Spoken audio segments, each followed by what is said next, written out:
This is Pastor Troy right here. Get ready for what we call something incredible. It's called the Best of Season 3. Our executive producer, Donna Korniski's gone in the files. She's dug around, looked at your comments, and she's picked the best of Season 3 to throw back at you. So over the next few weeks, get ready. It's coming up right now. The first of, the second of, and a whole season of nothing but the best of Season 3. Get ready as that episode rolls now, and don't worry, we'll have new Season 4 episodes coming at you very soon. Be praying for us. We'll see you soon. I'm Pastor Troy. You've been on the dock. Now get ready for Season 3 Best of.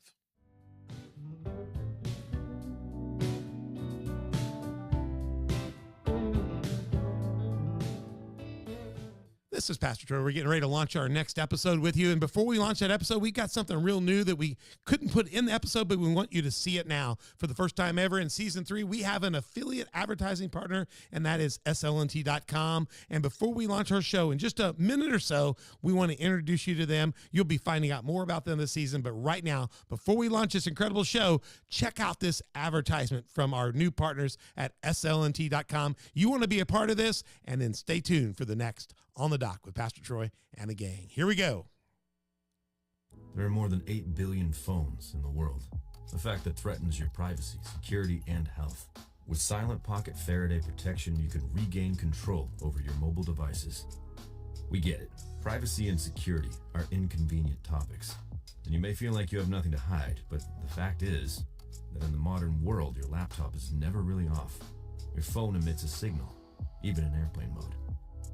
And everything from your passport to your credit cards contains RFID, and all of it contains valuable private information that is easily exploited in the wrong hands.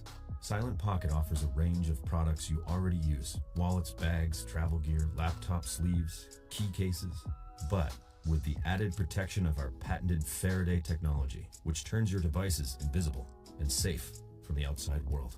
Many industries, from top business professionals government officials, require the use of Faraday products for the day-to-day security of them and their staff. They understand that we are constantly at risk and take the necessary steps to prevent future attacks.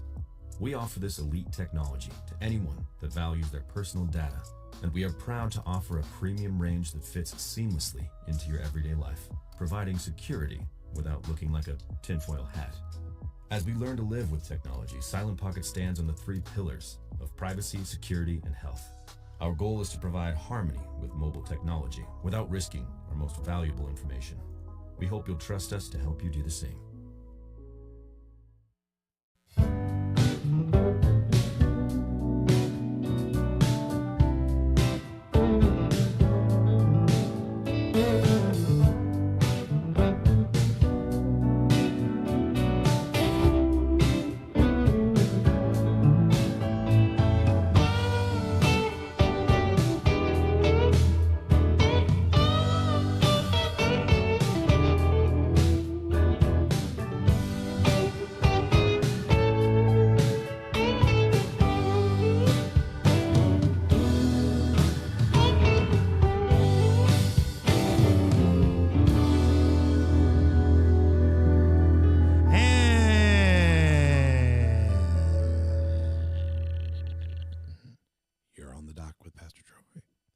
We're on the dock.org every Tuesday and Thursday, getting ready to go with another great episode. You're going to love it. We're going to get you out of the shallows into the deep. Hope you'll enjoy a little time here with us, and we'll get you out there doing the things of God real soon. YouTube, Spotify, iTunes, that's where you want to watch us at.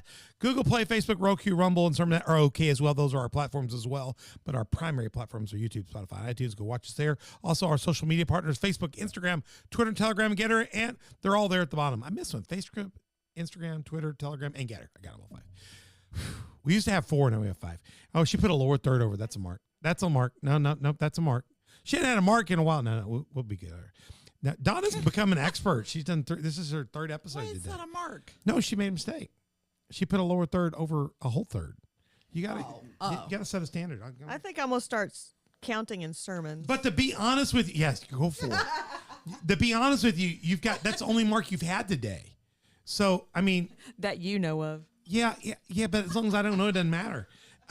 It's like when you say, the band says, we did a terrible job. They said, we loved it. You know, none of us did. Yeah. But I have to say, your thing about the huddle in the previous series, that kind of makes it, you're probably still plus that plus was- 3. that was- That's the only thing I've written down today. So she did good. So Yeah. social media, go find us, subscribe, hit like, notify, tell us about your experience, share that with others as well. Go to my Patreon. That's how we get supported. If you want to support us, please go support us. 4 levels of partnership, 3 levels of partnership, 4 levels of partnership, 3 levels of sponsorship. Go to my Patreon, download the app, and you can check out those tiers, and you can actually engage us right there. So we'd love to do that. If you don't know how to do that, go to onthedoc.org, find links there for all of our platforms, also information on the show, and you can always email us at info@onthedoc.org. We'd love to talk to you. I'm your lovely host. Lovely. Look at that. Yeah. No, look at that. That's my You're undersized. lovely. Yeah, my lovely co-host, Mother Beth. How you doing, Mother Beth? Sure. You doing good? That's you. We should have you in your jacket, your shirt. You're like hunting season. I like it. You got hunting. What? You're in hunting season. That's a hunting shirt. It's a girly. Mother Beth looks Camo shirt. awesome. You're in camo, girly camo. It's got flowers. It's on hunting it. season. My brother was here this morning, and he normally would have been up at 5:30 leaving, but he says he came in the dusk with all the deer coming across the road on 57. He says, I'm not leaving till it's light. You need to be able to see these critters. They're moving here. Yeah. I said, yeah, it's hunting season, and they're in a rut, Oh, and that and they're shooting. that highway is gosh. Oh yeah. So he waited till after So daybreak many so he deer. could see enough to at least Yeah. give the deer a chance coming out, And so you're in hunting. You're ready to go. Okay. We've got Donna here with us, Donna Case, over in the booth, and she is our executive producer for the show, but also our director today. Thank you, Donna, for leading the day. She's in that nice soft light over there, and she'll be talking to you. She's got a camera and a microphone because you are our supporters out there. We appreciate that. And we've got in our studio our co-host for the day, John Steve, director here in Take House. that photo. Yeah, I love that. That photo's a fantastic photo. Don't like that one. You don't like that photo? No. Well, we just all changed ours, so you. If you send a photo, you send the send it photo to different. Donna. You have to send it to Donna. Send her a photo. Because I didn't like my old one either, and so And I made. listen, everybody has new photos for this season. for Lucas. Colt, Donna, Lucas. Lucas has the same old photo. We got to get Lucas's new photos so we can show the before and after. Because his before picture, this is Lucas. He's not here today, but he got married Well, he about 3 needs weeks to ago. send me a photo. Yeah. He won't send me one. Well, we'll just have to take a So picture. If you send Donna a photo, Yeah, send Donna a photo. We will replace you for your next co-hosting gig. And we're in the rules of Hard Knocks. It's our building a stronger church focus for this entire season 3. We're doing both teaching series and we're doing guest series on this subject. And we are in the back half of the teaching series for the season.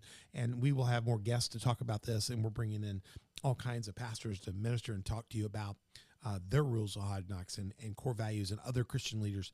We're doing that throughout this season. Hope you're enjoying those. Go back and watch those shows. You can also go back through YouTube and through Sermonette, and you can watch season 1 and season 2. After season 2, we had produced over 300 episodes. I think some of those are best of, so they're repeats.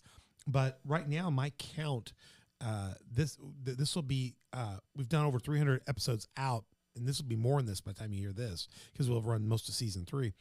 But this will be our 156th unique episode that we've shot. Wow. Unique. So that's pretty good for 3 seasons. And How many? this is the 156th episode that we have shot of On the Dock. Huh.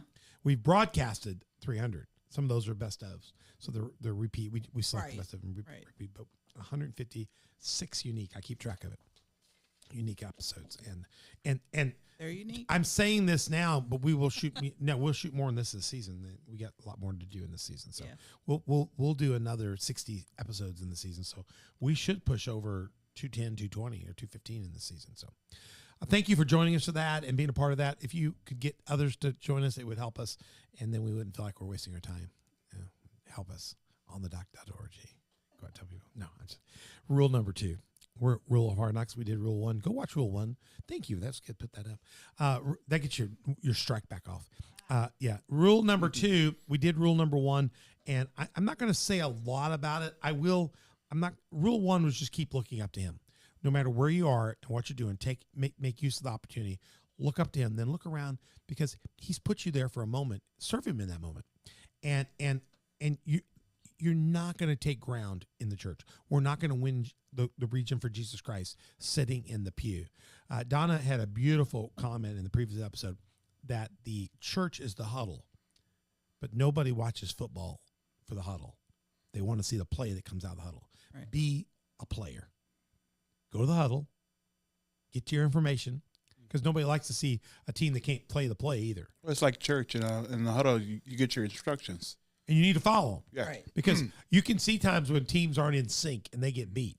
But when you get in that huddle and you've got unity and you're a tribe, then you go out and everybody executes. Man, I like it, the A-team, the old A-team, B.A. Barabbas. And they used to say, I love it when a plan comes together. I like it when they run the play that you called. We're in the rule of hard knocks, and we're gonna really make an open declaration right here. I want to make this open declaration before we do rule 2. The next show we'll do rule 3, then we'll get into rule 4. These 3 rules, I just want to tell you up front, 2, 3, and 4 are what I call a triple set. They're relatedly connected. So we'll talk about that a little more as we go through them, but let's start with rule 2 and with the open declaration that church today, we face a day where the church has lost a lot of its holiness. The beauty of holiness is not as respected as it should be, I think, in a lot of the church today. Holiness in walking, holiness in living, and holiness for just doing him with no apologies. We always tell people, well, we're sorry, but we can't do that. I'm sorry, but the church has this view on this. We don't have to say we're sorry. We don't owe anybody any apology for what God told us to do. Yeah. We just do what I just say, hey, I'm just the messenger. Don't shoot the messenger. I'm not apologizing. Talk to him, talk to him, be a Job, there's, God, show me what to do. Show me how to live right now. And that's what we're trying to do in these rules of hard knocks, give you tools to live by. So let's get to rule 2. That with that open declaration. Can you imagine? I want to set rule 2 up with this mindset. I got to find here. I've done lost my rule again. Don't you hate it when I lose the rule? Yeah, I got that. All right, let's see. All right, there we go. Thank you, Lord Jesus. Can you imagine? I just want you to imagine. I got to put this up here so you can see it. I got a graphic, I think, on this. I think I can. No, I don't know. Can you imagine, just take a moment and imagine the power of a church filled with the beauty of holiness. Imagine a church filled with real believers, with powerful, like we talked about David, Goliath slayers, Esther's and Ruth's. Imagine a church filled with men and women of God that filled with the power of God, filled with the Holy Spirit of God, doing the things of God. Imagine what that church could accomplish. Okay. Now quit imagining. Go read the book of Acts. They did it. Go back and watch our series on back in a previous series called The Rise of the Church. Go listen to the series called The Acts Prototype and see what a church working together on a field can accomplish, how many thousands can be saved, and how a church can be birthed. And we aren't like 223 generations removed years-wise. We are that church still. Right. All that power that church had, we have. Jesus didn't go like, here, you've got my power, and then now we're like, well, we're kind of like watered down legacy. We're one thousandth of Jesus. No, the gates of hell cannot prevail against the church today, just like it couldn't then. But the church has to be the church. You got to run the play. You got to get out there and run the play. And what does it take to be a real believer? We're going to be looking. I told you 2, 3, and 4. 2, 3, and 4 are yoked. So let's look at this scripture text real quick, guys. Colossians 4.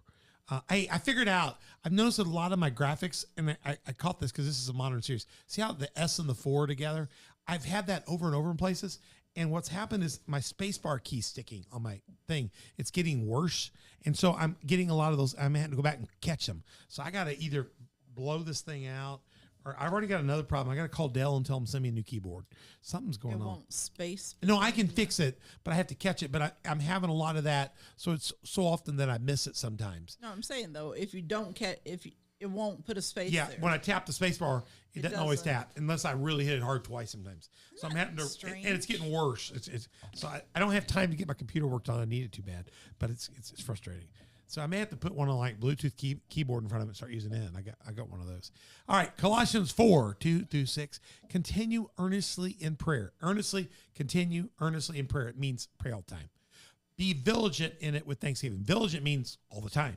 It's a very earnestly vigilant. I mean, that's like watchman on the wall we talked about in the previous episode. That's military type talk. I mean, that's serious. and do it with thanksgiving. Be glad you're serving. Okay. Continue earnestly in prayer, being vigilant in it with thanksgiving.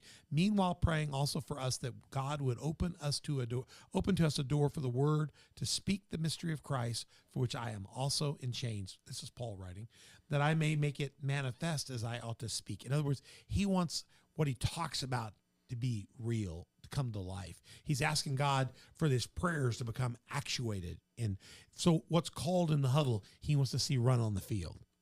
What's declared in the huddle, in the team, we're going to win this, or we're going to take on this challenge. He wants it to be vetted out with the scoreboard at the end of the game. He prays that it may be manifest. Manifest means becomes real. It becomes historic. It's finished. Verse 5, walk in wisdom toward those who are outside, redeeming the time. Let your speech always be with grace. So, in other words, people are watching us out there. So make sure we season it with, may it be, your speech be seasoned with grace, seasoned with salt, that you may know how you ought to answer each one. So he wants you to have flavor, and he wants you to have pizzazz, and he wants people to be attracted to that and want that, and then you'll talk about it. People will talk about their experience with you. Right now I'm gonna date this.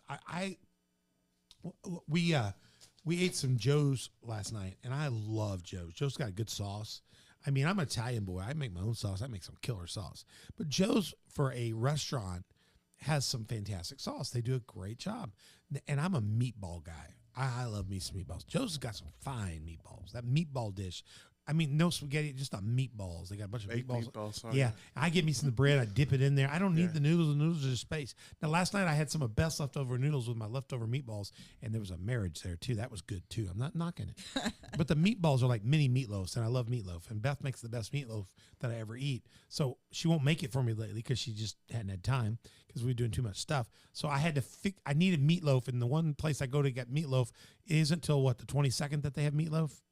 Yeah. So I thought, meatballs, meatloaf. Yes. So for 2 days, we went to Olive Garden. On their opening afternoon, and I got meatballs there. Pretty good. I mean, and I like Olive Garden in general. I'm Italian, and I like Olive Garden. The one place, the Fonzie's or whatever, they're not sponsors. I won't talk about them. Maybe they won't become sponsors. They're good folks. You know what I mean? Fonzie's, whatever. The one in Marion. Go ahead. Yeah.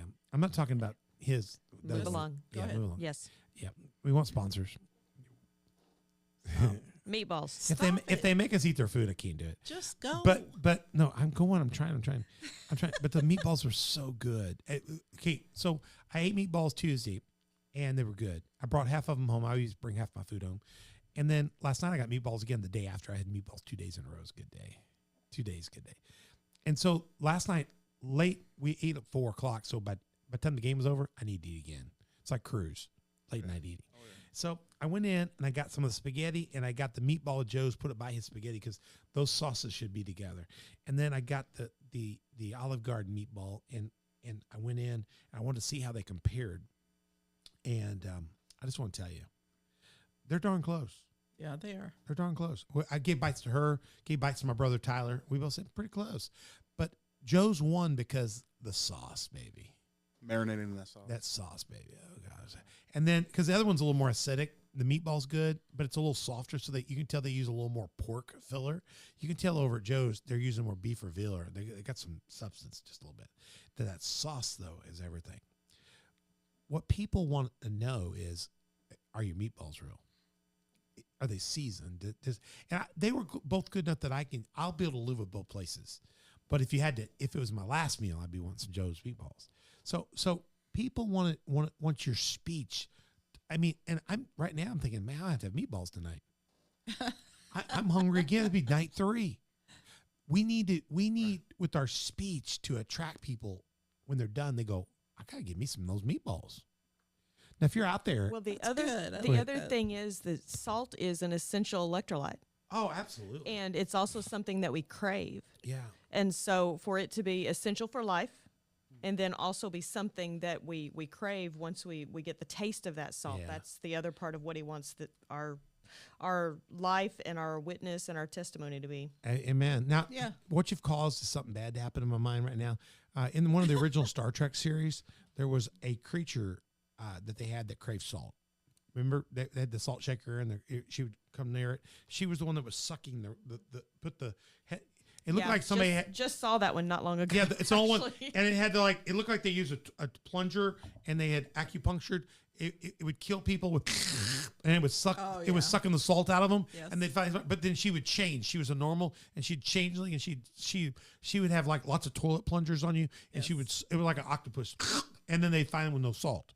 And then how they got her was somebody was picking up a salt shaker, and she got salt shaker, and it kind of came out in her a little bit, something like that. It's the original Star Trek, And last night while we were eating at that place, one of my dad's old buddy friends, his wife was there, and I'd never seen anybody put more salt than me on food. Oh, yeah. She hid the salt shaker. We did. hid it next Yeah. to me, and she let me use it, but she salted every single bite. Yeah. Single bite. When you borrowed the salt, you had to send it back. And I got thinking when you were telling that story, she's Or the individuals who once they get the meal, they automatically, the first thing they do, before they taste it. before they taste it, put Yeah. salt. Dude, I do not salt my food in general. Yes, you do. Well, yes, you okay. do. You Some put salt and pepper on everything. some places, because I can look. I'm a trained already chef. know. I know that place didn't salt it, and I can look at the food and see there's no pepper in it. So I'm just saying. You can tell we are on our third episode today. No, but people crave. I mean, that you're right though. People want that, and we need to season our salt. So let me say this. This text is about having a true prayer life, a true walk with God.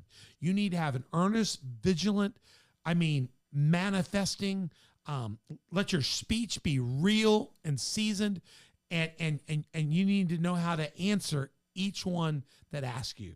Now, this is Colossians. Peter says it later, 1 Peter 3:15, be prepared to give an answer for the hope that's within you, but do this with gentleness and meekness. He says be prepared. The Bible says, Jesus says, be prepared in season and out of season. We need to be ready. And to be ready is one of the most important things that you need to understand. Go ahead. It's interesting this week we've spent a lot of time with your grandpa because it's been his 102nd birthday. That's right.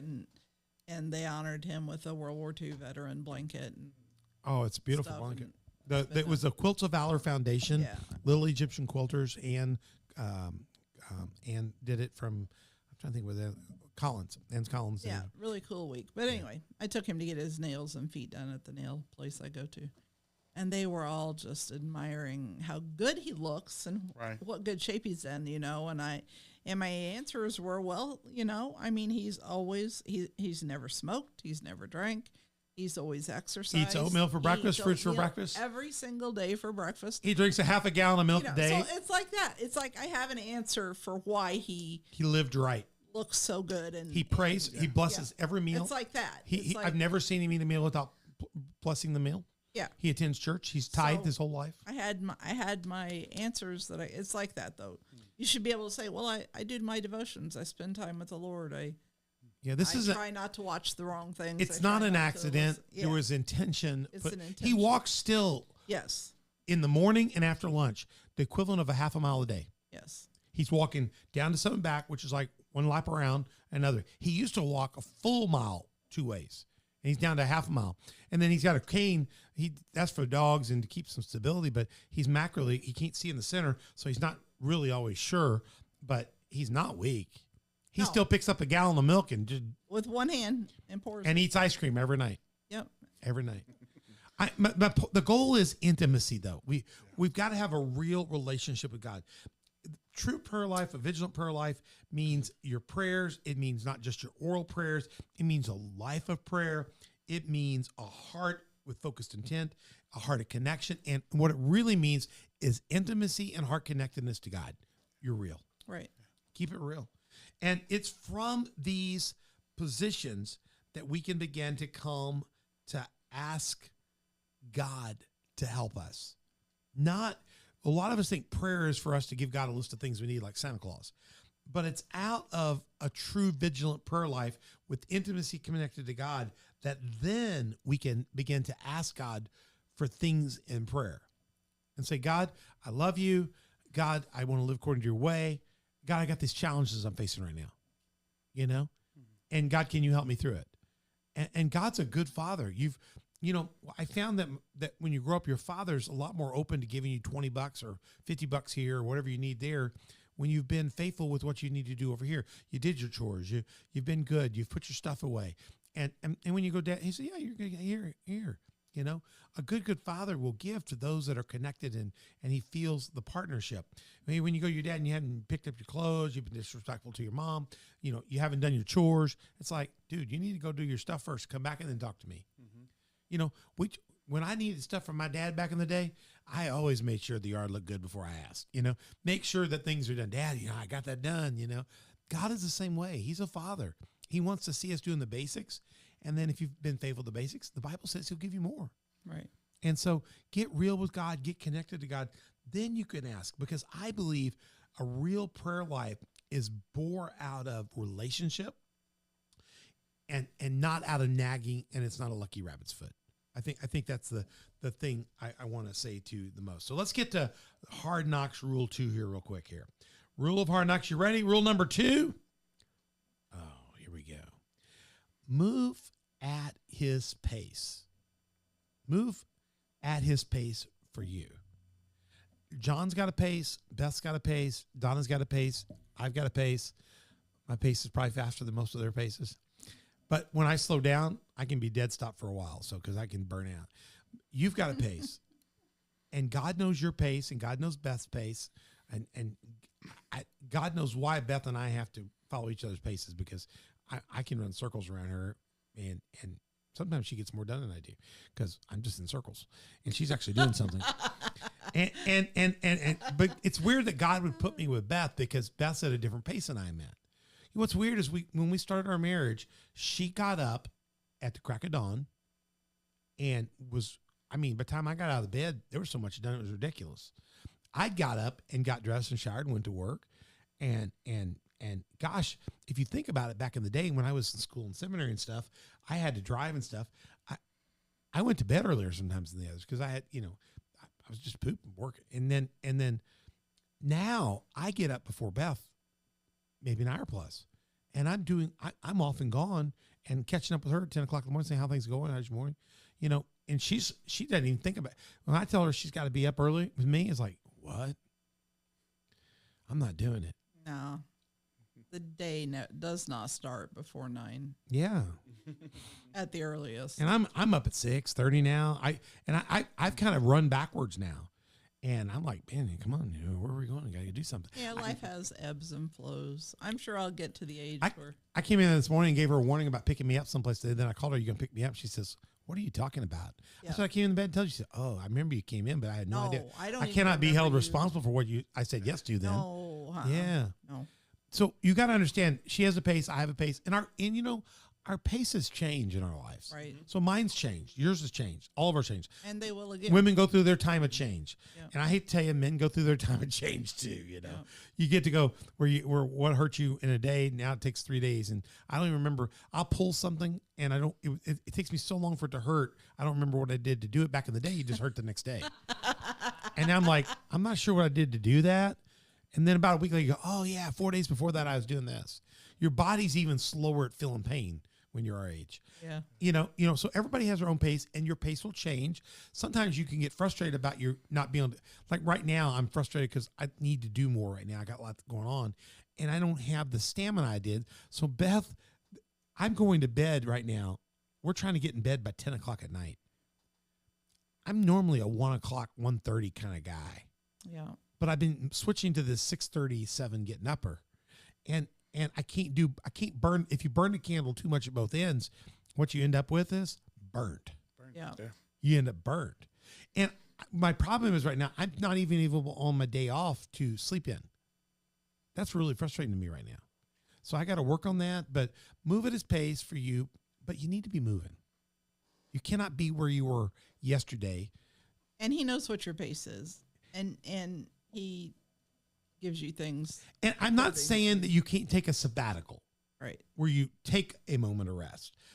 I'm not saying you can't take a week off and take a trip. And I'm saying, because he knows you need rest, a Sabbath or a Sabbath holiday, or the field needs rest. But that's intentional. The rest you're taking there is so you can move when you return stronger.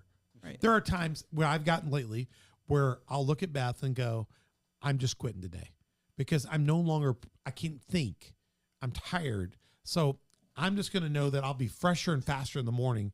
I could spend 3 hours doing 1 hour's work, or I can get up in the morning and do this in 12 minutes. And you've got to kind of look at that. And, but you got to be moving. You got to move. So my first rule is assess yourself, work at your pace, but move. And I want to see if I can give a little illustration to this real quick, and we'll move on. I had a kind of a vision thing a few months ago on a Wednesday night. I was sleeping and it started in a house. I was in a house and I went out of the house and I was trying to get to. I started in a house. I got out of the house. I was trying to get back to the house, trying to get back to the room. You know what I mean? And I couldn't get there. Any path I took wouldn't get me there.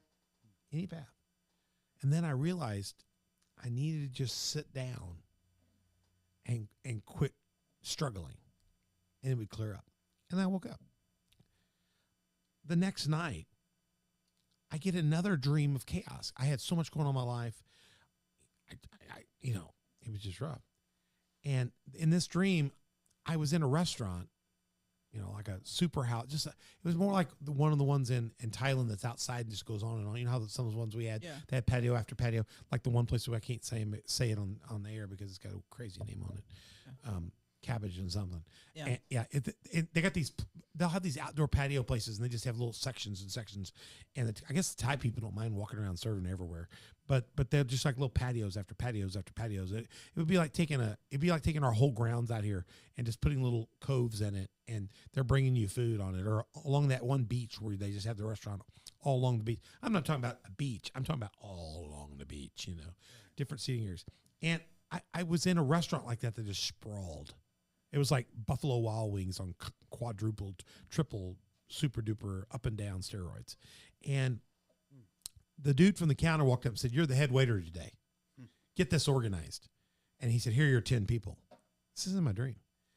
Oh, great. How are we going to win all those 10 people? I said, I said, do you have a seating chart? Because when I used to run restaurants, you would have a seating plan when you have 4 waiters, 5 waiters, 6 waiters. You have stations assigned. Did you do that when you were?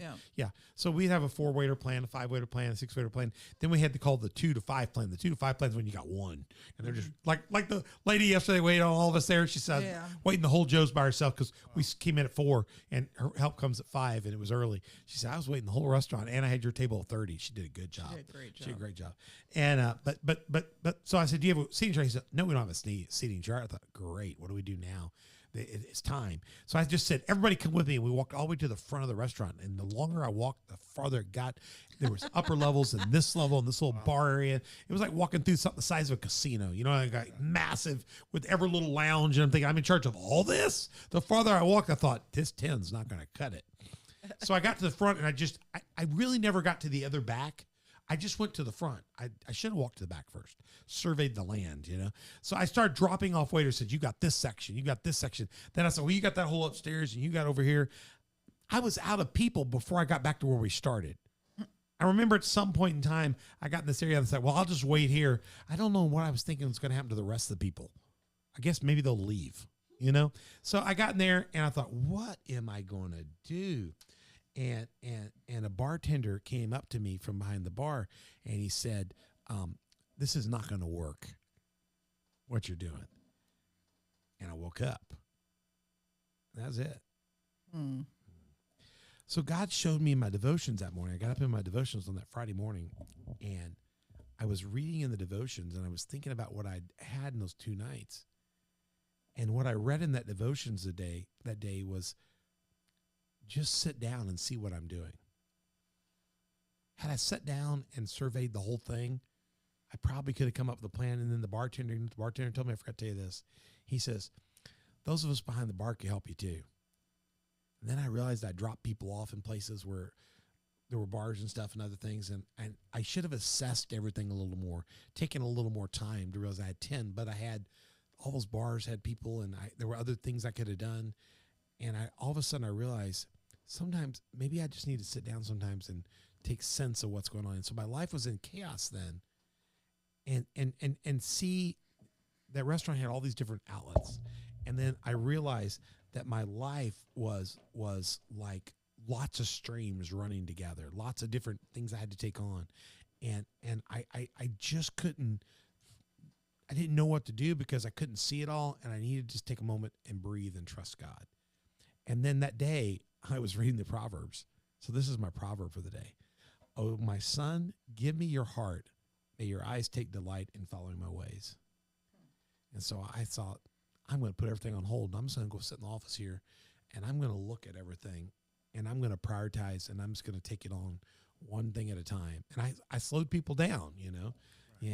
Yeah, I slowed people down. I frustrated people like Donna in that same week. Be still and know that I am God. Yes. And I haven't worked through everything yet, but, you know, one of the things that, like, we're working on a trip to Africa, which may go this year. It may end up being pushed a year. We'll see. I'm going to try to push it. I did get container information costs, but it's better than I thought. What I have learned is, I talked to Dr. Parker this morning. He prayed for me about this. He said, well, let's just see what the Lord will do. We'll put a fleece out. You'll do your best. And if you have to pull a plug on it, we'll go the following year. But between now and then, I found out one of my best supporters that was going to go on the trip told me they need to push a year. And this is before after the dream, but things I were worrying about were maybe going to change anyway. I just hadn't assessed it all yet. Yeah. And so I've just had to slow down and realize years ago, I had Karen Paul, one of my intercessors, called me one time and told me that the Lord gave her a message. This is after I wasn't her pastor for 5 years and we hadn't talked a lot. And she called and said, I got a word for you. I hope it doesn't offend you, but the Lord told me to tell you to get off the throne. He wants his throne back and let him be the sovereign. And it was in a time when I was worried about real problems, and they were real problems, and I should have been worried, but I should have been worried to the point that it was destroying my life. I should have been worried to the point that I was praying to the Lord, saying, Lord, you're going to have to handle this. I forgot to say, Lord, this is your church, not my church. I'm your under shepherd, not the great shepherd, and I need you to show me what to do. Just like sit down in this dream and figure this out. I'll show you what to do. Oh, my son, give me your heart, take the lives. What was the one you said? You just... Be still and know that I am God. Exactly. I just need to do some of that, and it would sort itself out for me, and prioritization would come. I just had to calm myself a little bit to it. So all that being said, I went through the day, and I could see so many things that day that I thought were issues were actually feeder streams, and that I needed to slow down a little bit because I was trying to work out all the details, and really God's like, you're working on details that I haven't even yet put in the water yet. And some of these I'm going to send a different direction, and you're worrying about things that I'm actually not going to put in your river. Yeah. And why don't you just take it one creek at a time? Yeah. You know. That's and there's times when branches come in, and what I feared was in my life, and I think a lot of what we fear out there and what you fear is we fear sometimes not understanding everything. We can't always understand everything.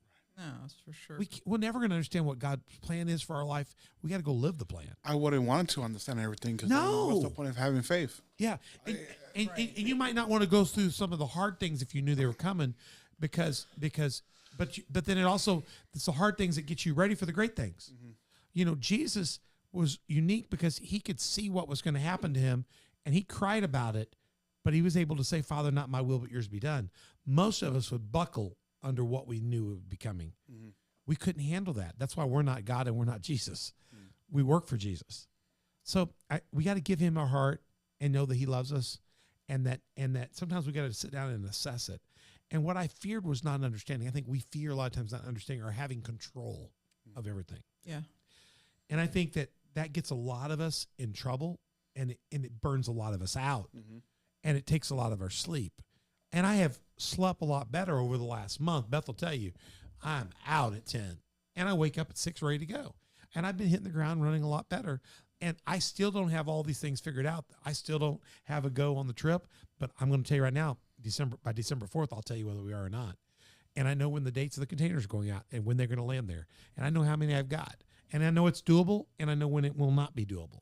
And I've also, in the meantime, the pastor that's going to help me was going to help me this year has told me within X number of days, I'm going to know whether he's going to help me the following year. And I'll know that before that date too. So I'll know whether the Lord is in this season or do I need to maybe lay fallow this season and maybe instead, I talked to Dr. Parks, instead go to Thailand with him in March. Maybe the Lord had a whole nother stream to go just to go catch up with some people, knowing that what he was doing is, yes, a big outreach, but it'd be in his timing, not my timing. Right.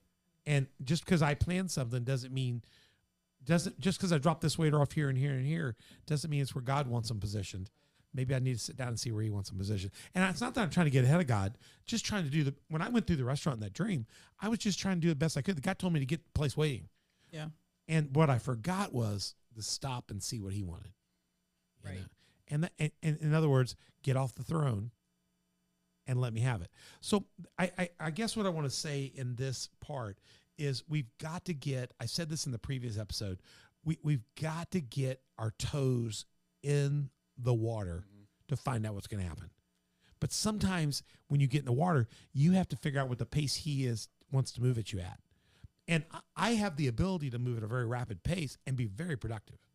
So if God wants me to go, I'll get all this done, but I can't go without his strength, and you can't go without a vision of where he wants you to go to. If not, you're just going. And next thing you know, if you go where he's not going, you could lose the path. Right.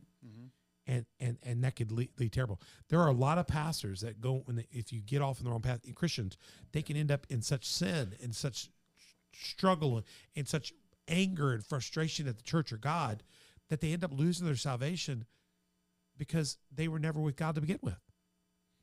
And they're blaming God for things that's not God's fault because they didn't sit down and move at his pace for you, but move. So you can sit down and assess things, but move. When I had both of those dreams, I sat down finally. And then the next morning I sat down, but it was very quickly when God showed me, here's your next step. Yeah. And at least what I know is the step was with God. Right. Yeah. And then he starts opening doors. Yes. So I think I want to say rule 2 is find your pace. And some of you need to move faster, to be honest with you. You need to have God show you. And I do think we need to temper ourselves. When you're an athlete and athletic stuff is true, and we'll wrap this episode up maybe 2 minutes here.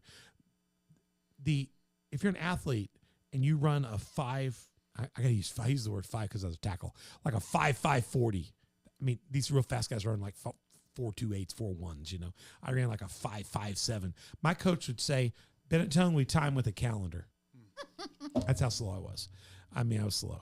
I'm quick. I'm really quick. I can get to you fast, but if I have to go 10 more steps, I need a car and a motorcycle. I'm very, very quick. I'm very quick. Yeah, you are. I can take 3 steps and catch almost any child. I'm quick, but I have no gazelle feet. Yeah. I just don't have it. And so I guess what I'm trying to say is you gotta do your stuff, but you got to get your toe in the water. You got to get moving. And some of us, even though I had a 5.5 or 5.57 40, I did work on it. I learned how to snap my arms and work them together. And I finally got down one time. I remember I ran a 5.45, and the coach looked at me and said, "We might need a stopwatch for you." You know what I mean? He said, "You've improved. I've been working on it, been getting stronger. My endurance was better. I was changing my running style. I'd lost 5 pounds, And so I want to say this to you, move at your pace, but you don't have to be satisfied at your pace, but don't outdo what you're capable of doing without the strength of God and get in condition. I think a lot of Christians, to be honest with you, I'm going to be careful here. A lot of Christians are just in bad shape.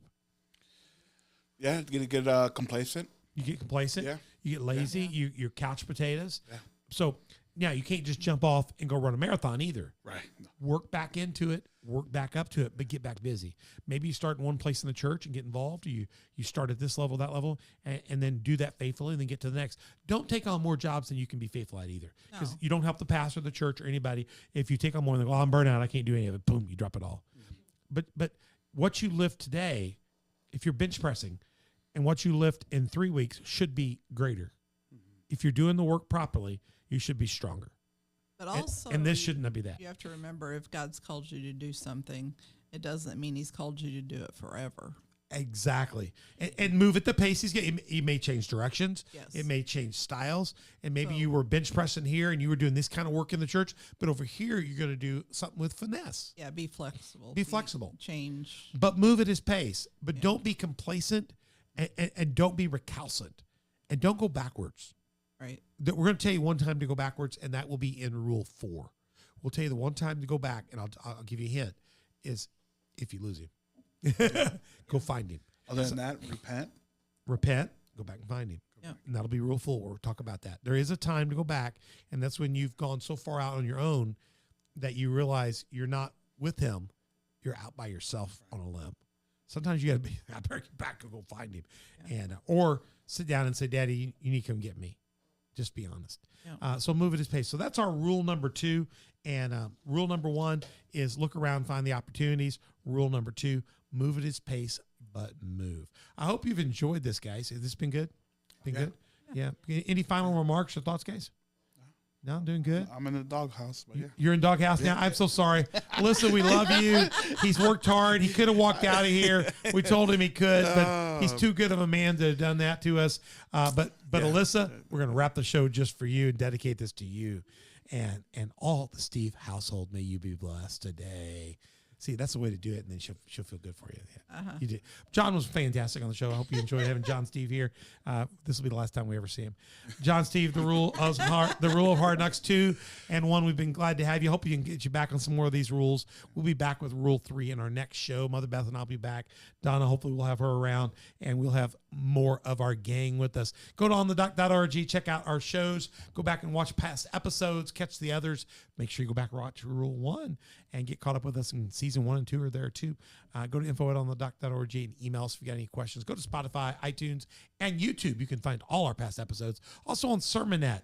You can find on Sermonet. You can find On the Dock with Pastor Troy and go see our stuff. Rumble, Roku, Facebook, Google Play.